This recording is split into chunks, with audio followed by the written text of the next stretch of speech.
Takže ahoj, já jsem Hanka. Já jsem Nikola a vítáme vás u dalšího videa, Tohle video nese název Paranormal Tak.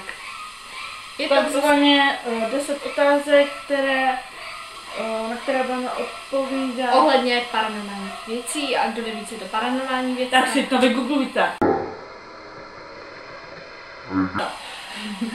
Jsi citlivá na nadpřirozené? No, já jsem hodně citlivá. Strašně, co jsme zažili tady v tomhle baráku, co kde teď natáčíme, tak je to fakt dost.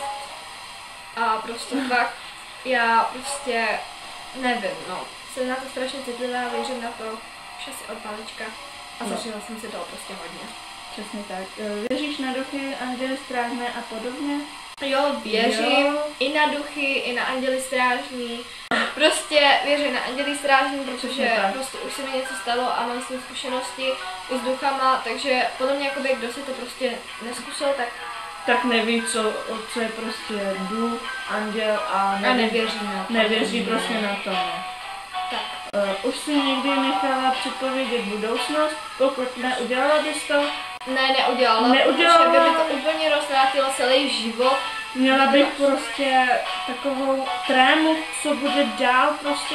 Jak se to bude vyvíjet a hlavně prostě, jestli znáte kytici, tak každý zná ty kytici a prostě v tom štědrý večer, tak jak si nechali prostě předpovědět budoucnost a pak se jim to prostě úplně obrátilo život a tak, takže já bych si vážně nenechala vyučit budoucnost. Možná už budu stará, ale teď fakt ne. To jo. Už se ti někdy stalo něco, co jsi nemohla vysvětlit? Jo, a to vím často.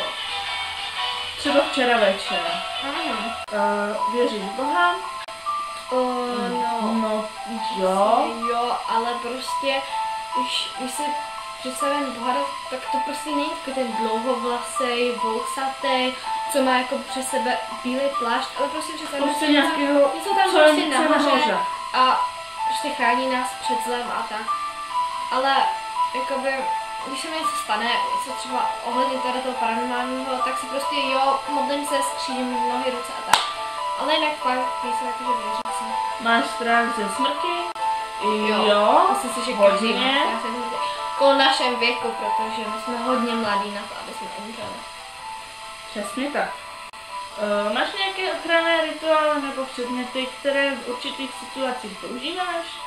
Tak když mám strach, tak prostě se schoulíme do količka nebo nějak. Do kudička, prostě dáme nohy jakože takhle.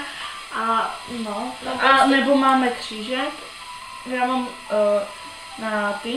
na nástěnce v pokoji mám křížek, který mi docela jakože trošku i ochranuje, že nemám takový hnusný zgrysne a tak dále. Já jsem dřív nosila křížek.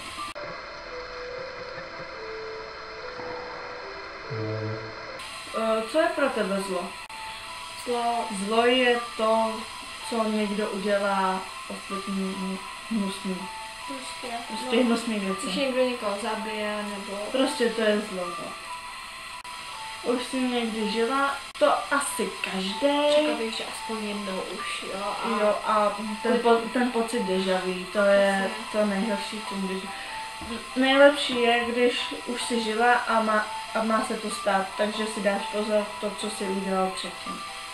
To je to nejlepší. Existuje naše vysvětlení? Ne.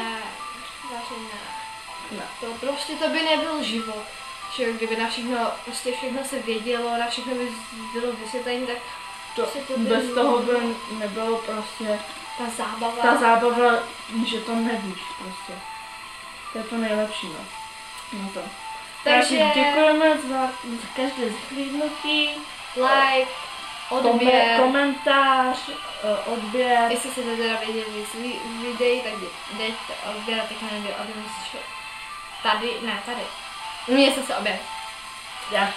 A prosím vás, jako omluvte nás za, jako, jestli bychom teda byli hodně potichu, protože se nám pouští strašně denní písničky, aby jsme navodili takovou atmosféru, jakože... Máme i svíčku a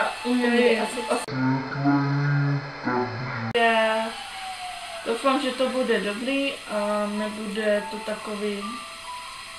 A jestli chcete, tak napište do komentářů, co jsme teda příště měli dělat za video. A každý váš nápad bereme. Přesně tak. Protože nevíme vůbec, co máme natáčet. Přesně tak. Takže doufám, že jste si video užili a ahoj. Ahoj.